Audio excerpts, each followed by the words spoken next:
Halo semuanya.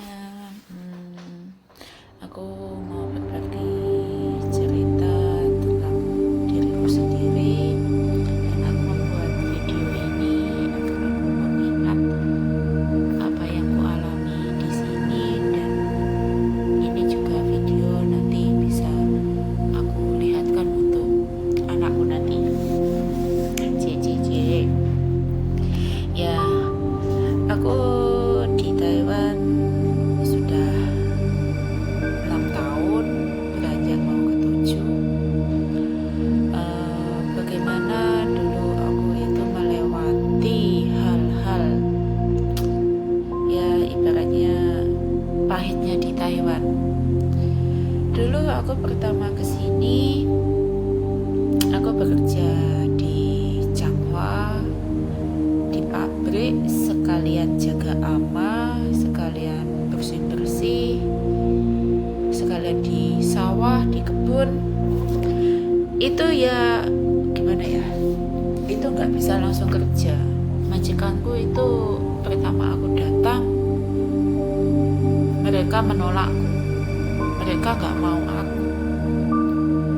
Otomatis aku yang baru datang itu, wah gimana ini, baru pertama kali datang ke Taiwan,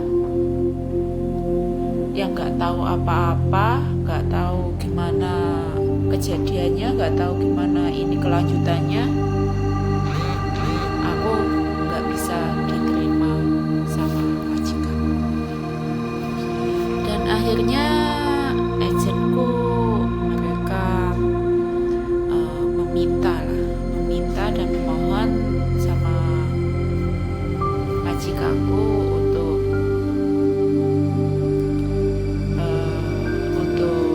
melihat kinerjaku selama 1 minggu, dan setelah 1 minggu ke depan itu gimana, itu keputusan ada di tangan majikanku.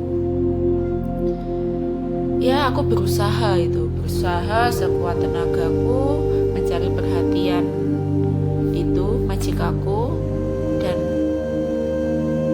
itu aku dapatlah perhatian dari mereka. Usahaku berhasil, tapi apalah daya, orang yang aku jaga itu gak mau aku. Tapi itu agenku memohon terus agar itu aku bisa kerja di sana. Dan kelanjutannya itu aku berusaha bangun sepagi mungkin, mencari perhatian mereka agar aku bisa kerja di sana lebih lama. Dan setelah beranjak setengah tahun,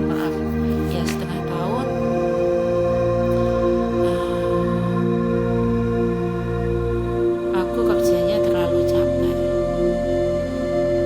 Aku kerja menjaga orang yang di rumah itu ada 12 orang, belum lagi orang pabrik, memasakkan orang pabrik.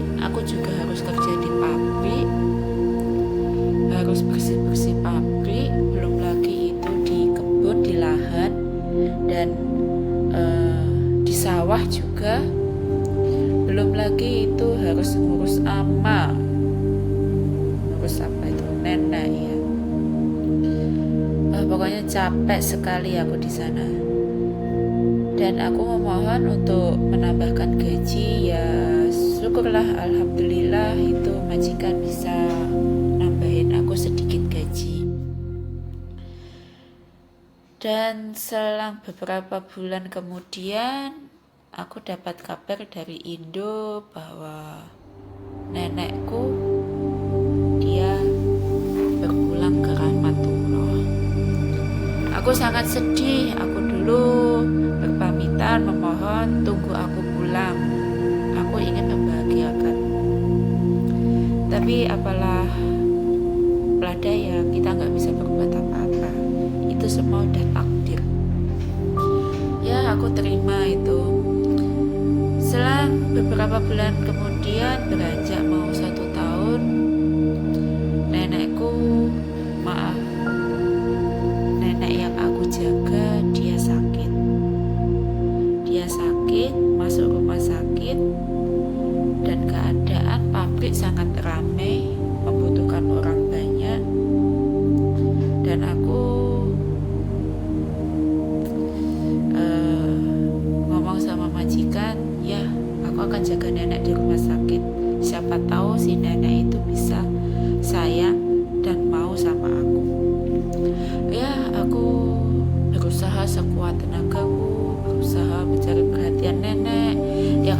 tahu bahasa, yang nggak bisa bahasa koi, yang nggak bisa bahasa tai, bahasa daerah sini.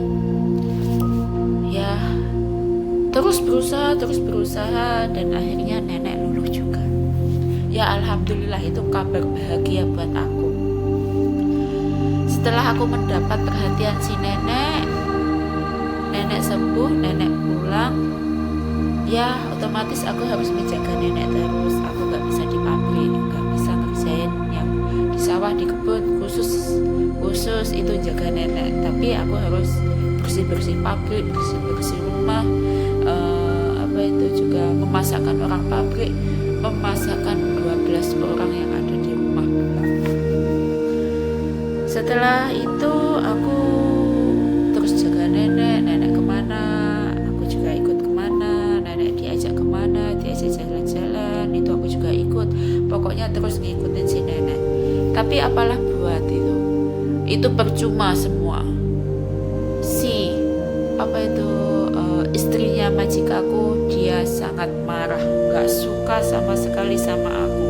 Yang dulunya suka, yang dulunya sayang, yang dulunya perhatian dan terus membelain aku, itu semuanya berubah total setelah aku menjaga si nenek. Ya apalah boleh buat, aku tetap harus jaga si nenek dan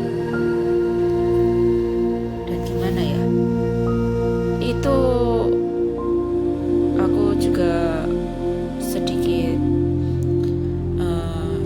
gak tahan, sedikit gak kuat di situ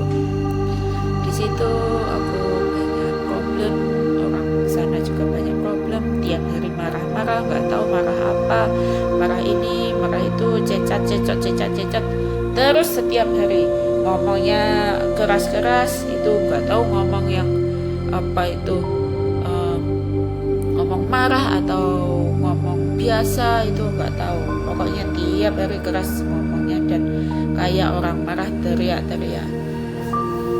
Selang beberapa bulan kemudian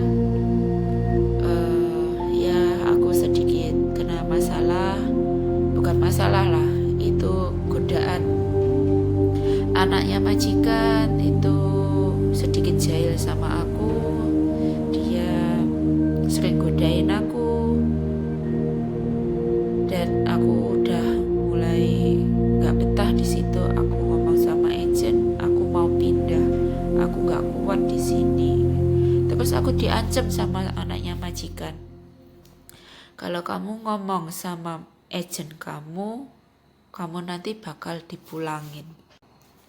Kamu harus diam, kamu gak boleh ngomong sama siapapun, kamu gak boleh ngomong sama bos kamu, gak boleh ngomong sama mamaku, gak boleh ngomong sama siapa saja. Ini ada uang buat kamu, buat jajan kamu, tapi kamu gak boleh ngomong. Ya daripada aku gak dapat apa-apa, aku ambil uangnya itu. Ya mau dibilang apa itu terserah kalian. Yang penting aku bukan ngelakuin apa-apa, tapi tapi itu anaknya majikan itu sangat jahil, suka goda, tapi dia juga sering ngasih aku uang. Terus beberapa minggu kemudian kejadian itu ketahuan karena di sana banyak CCTV dan majikan perempuan tanya sama aku jawab jujur dan mereka tetap mempertahankan aku harus kerja di sana, harus kuat karena kami suka sama kamu. Dia bilang seperti itu. Selanjutnya hari berhari terus berganti, minggu demi minggu, bulan demi bulan terus aku lewati. Terakhir itu bulan berapa itu? Bulan 5 ya. Bulan 5 aku diajak jalan-jalan sama si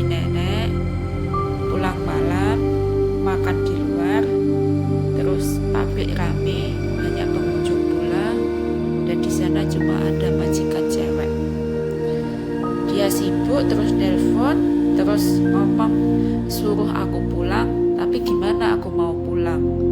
Keadaan aku nggak tahu arah, nggak tahu jalan, nggak tahu gimana cara pulang. Sampai di rumah,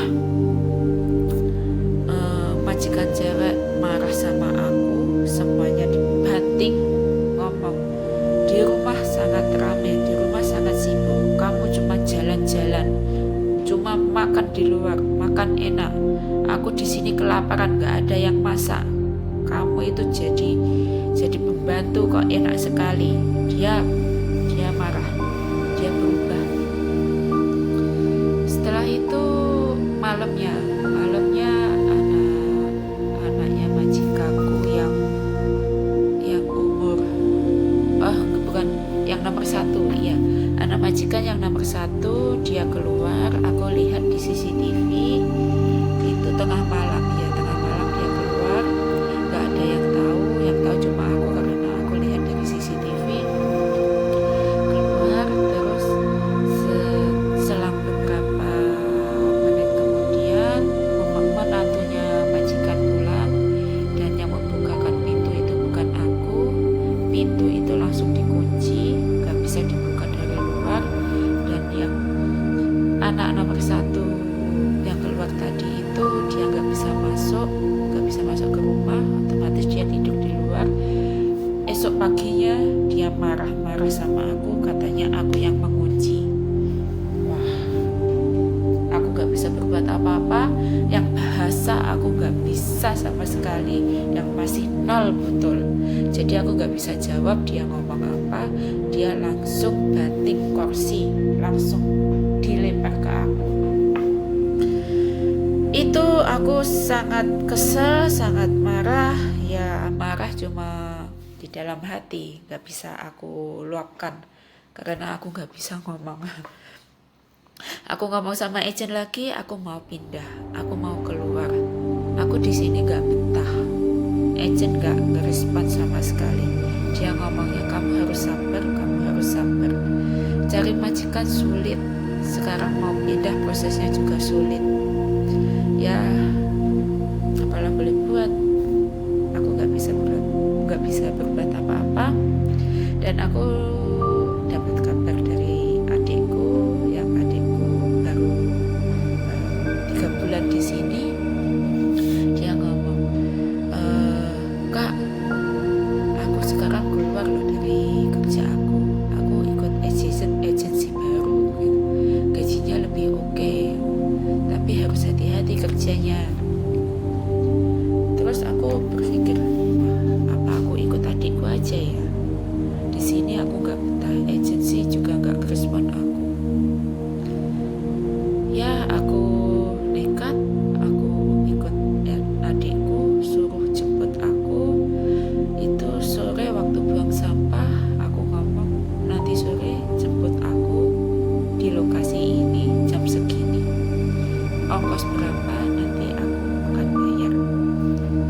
Itu aku gaji 1 bulan di majikan yang kerja di pabrik itu, aku gak terima gaji karena gaji di sana selalu molor, 1 minggu 2 minggu baru dapat digaji.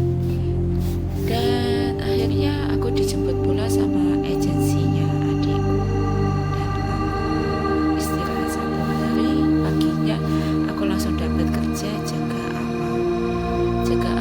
amanya gede banget itu, mungkin bobot 90-an lah, gede banget dan orangnya tinggi. Dia lumpuh, gak bisa apa-apa, duduk aja itu harus dibantu, miring aja harus dibantu, pokoknya lumpuh total. Dan aku berusaha agar dia bisa sembuh. Dia itu bukan stroke atau apa, gak tahu itu penyakit apa, pokoknya lumpuh, gak bisa apa-apa. Selang setengah bulan selang setengah tahun dia perlahan-lahan bisa duduk, bisa berjalan 1 langkah demi langkah gitu, tapi pakai tongkat. Dia bisa pokoknya perubahannya banyak sekali. Itu di sana aku kerja, nggak kenal waktu pulang. Tidur itu jam-jaman, setiap setengah jam sekali bangun.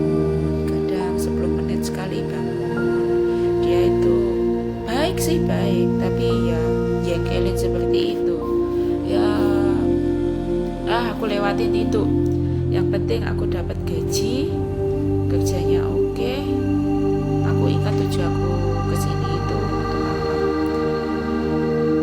Terus itu aku ngomong sama majikanku, nenek banyak beban, aku ingin tambahan gaji, kamu mau gak nambahin aku gaji? Dia ngomong, gak mau, kamu di sini kerja, aku bayarnya sudah gede. Terus di sana itu makan itu harus dibagi sama si nenek. Aku di sana juga nggak bisa keluar. Kalau aja jalan-jalan nenek itu dikawal, pokoknya nggak bebas sama sekali. Telepon orang rumah aja aku sembunyi-sembunyi. Ya aku di sana itu bertahan 7 bulan. Akhirnya aku ngikut adikku lagi, ikut agensinya adikku lagi, dan syukur alhamdulillah aku dapat majikan yang baik, pekerjaan ya dikatakan capek ya capek, ringan ya ringan, pokoknya is okay lah. Aku di sini kerjanya nyaman. Aku di sini sudah hampir mau 5 tahun. Ya alhamdulillah pula aku di sini dapat tanah, dapat rumah, ya bisa membantu keluarga lah walaupun sedikit. Aku bukannya pamer atau apa, tapi ini kenyataan. Tapi di selang kebahagiaan seperti itu, aku juga dapat musibah yang ini adalah penyesalan seumur hidupku yang gak bisa dirubah lagi. Ini sudah takdir. 1 tahun yang lalu aku ditinggalkan oleh adikku untuk selamanya. Ya aku gak kaget, adikku emang sudah sakit lama. It's okay lah, aku sadar itu, aku juga ikhlas. Belum genap 1 tahun disusul oleh ayahku yang gak tahu, dia tiba-tiba dia pergi.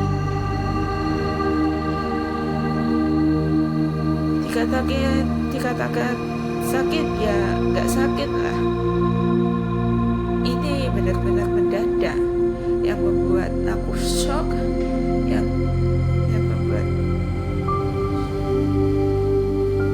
membuat aku menyesal, yang membuat aku kaget. Mengapa begitu cepat yang aku belum bisa membahagiakan dia?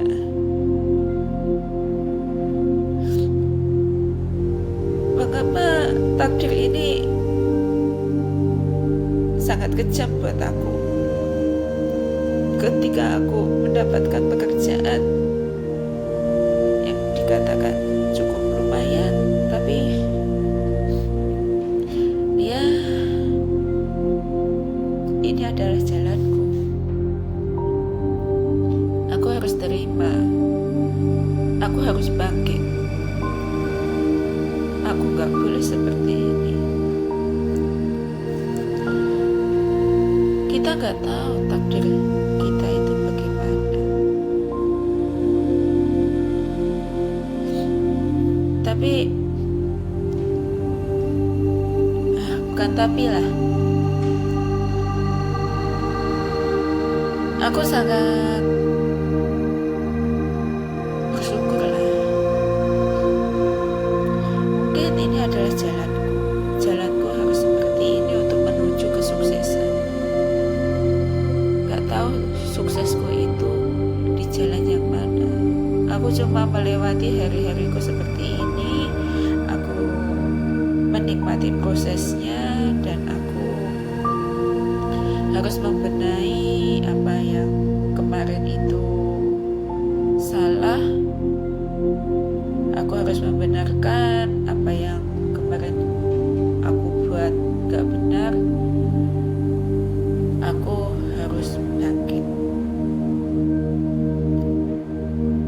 hari ini, hari esok, dan kedepannya harus lebih baik.